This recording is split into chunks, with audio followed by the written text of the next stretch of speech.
I have a question about wine. I wouldn't call myself a sommelier, but I do drink wine quite a bit, and I have baseline level knowledge around different wine varieties. What would you say is the issue with? Now, speaking of generalities here, why do you think people in our community have such an issue drinking wine or looking at it as like a bougie, activity? I mean, it's a culture. I can get into this. Yeah. She was ready. Because from my travels to France, I learned that wine is a part of the meal. It's on the table for every meal.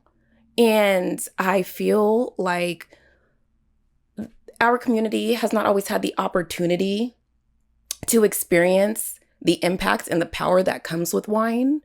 And I think there's just always so many things, disparities, all the things. Yeah. You can get a good $30 bottle. You can get a good $50. Well, you just drink what you like.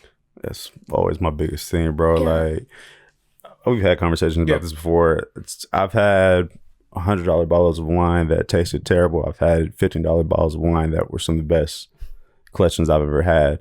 To me, it just, to her point, just drink whatever suits your palate. And what I get from wine more than anything, just like the experiences and conversations I have with people I'm having with more than anything, like the stories I have. Like, there's a bottle one of my mentors gave me back in 20s, had to be right when I graduated, so like 2017, and it was already aged 10 years. So I know, like, whenever I do eventually decide to open that, I can reflect back on, my career journey after I got out of college and everything like that. So no, I think you're definitely speaking fact. I can't remember what this was from, but a lot of our deals in like human life happen around a table, happen drinking, happen while eating. So when we fast forward and look at culture, like, all of our major arguments are away from the table. And I would wonder what it would be like if, like, we're, sitting having a drink, and why did this not work?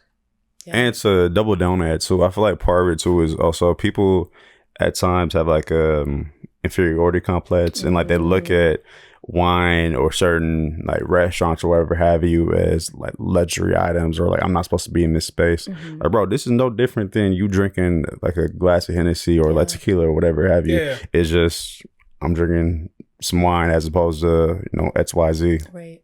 Don't think too much of it. Like, exactly. We're like, and I really appreciate you both echoing that, because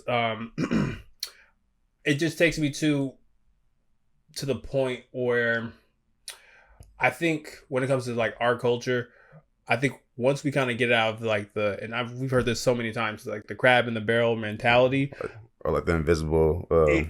Exactly. An invisible ceiling. Yeah. I think a lot more like conversations, not just, enjoying wine, but just enjoying different things, because I feel like so many ways, like, Black culture is put into like this box, like this, the Black man has to look like this, the Black woman has to be like this, where like as soon as we deviate a little further from that, all right, now you're a nerd, or you're a weirdo. Or like you're trying to be whitewashed or whatever. Exactly. Whereas now this is actually just a different shade of Black. So no, I appreciate this conversation. Yeah.